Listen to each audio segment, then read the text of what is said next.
IPS Shivdeep लांडे इस्तीफा देते हैं और उसके बाद इस बात की खबर चलनी शुरू होती है कि प्रशांत किशोर ने देखिए क्या क्या कांड करवा दिया। और धीरे धीरे ये भी खबर मीडिया में ब्रेक होती है कि शिवदीप लांडे पटना के ही किसी विधानसभा सीट से चुनाव लड़ेंगे और 2 अक्टूबर से पहले आईपीएस साहब ने इसीलिए इस्तीफा दिया है क्योंकि 2 अक्टूबर को पार्टी का गठन होने वाला है और प्रशांत किशोर ने ही इशारा किया था कि आप इस्तीफा कर दीजिए।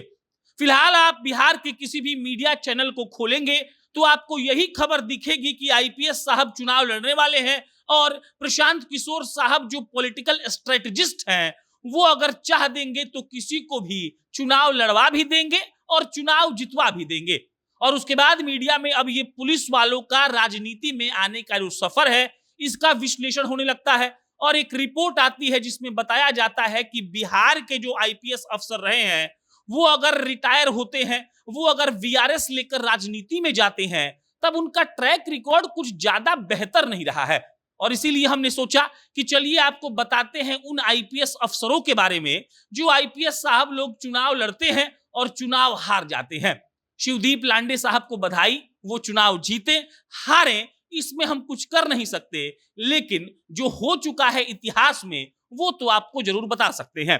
शुरुआत करते हैं मोहम्मद शहाबुद्दीन को पकड़ने वाले डीजीपी साहब जिनका नाम है डीपी ओझा।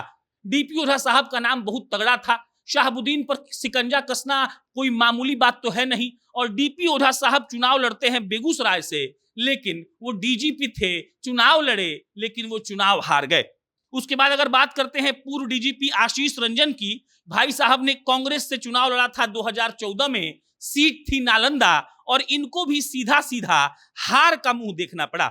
आशीष रंजन साहब लड़ते हैं वो भी हार जाते हैं, डीपी ओझा साहब बेगूसराय से लड़ते हैं वो भी हार जाते हैं।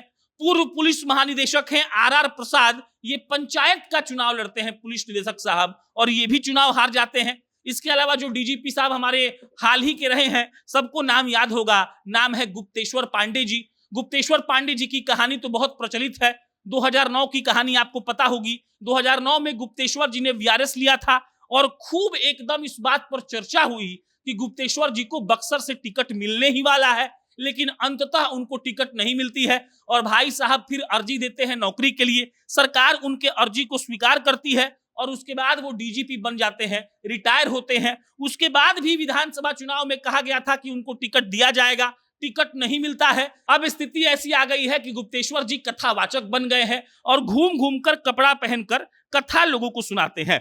ना उनको विधानसभा का टिकट मिला, ना उनको बक्सर से लोकसभा का टिकट मिला। इसके अलावा पूर्व डीजीपी डीएन सहाय हैं, वो कभी चुनाव तो नहीं लड़े हैं लेकिन वो राज्यपाल की कुर्सी तक पहुंचे हैं और इनका उदाहरण हम इसीलिए दे रहे हैं क्योंकि जो बिहार के मौजूदा डीजीपी हैं आलोक राज जी, ये उनके दामाद लगते हैं। एक आध ऐसे नाम हैं जो लोग पुलिस सर्विस से आए, अच्छा कर गए, उसमें हमारे गोपालगंज जिले के भाई साहब हैं, नाम है सुनील कुमार, डीजी के पद से रिटायर हुए, फिलहाल जदयू में है, मंत्री भी हैं और उनका एक करियर माना जा सकता है कि पुलिस से आने के बाद कुछ सफल रहा।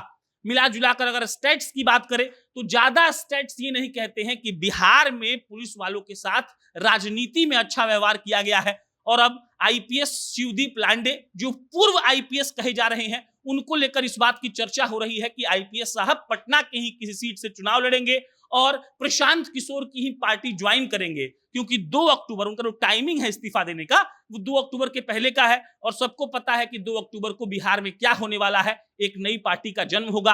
प्रशांत किशोर उसके कर्ता धर्ता होंगे कि नहीं होंगे ये एक अलग बात है, लेकिन पार्टी का सब कुछ फिलहाल वही देख रहे हैं और कहा जा रहा है कि प्रशांत किशोर के कहने पर ही शिवदीप लांडे ने इस्तीफा दिया है। बाकी इस पर कोई अपडेट आएगा आपको हम इत्तला करेंगे। बहुत बहुत धन्यवाद।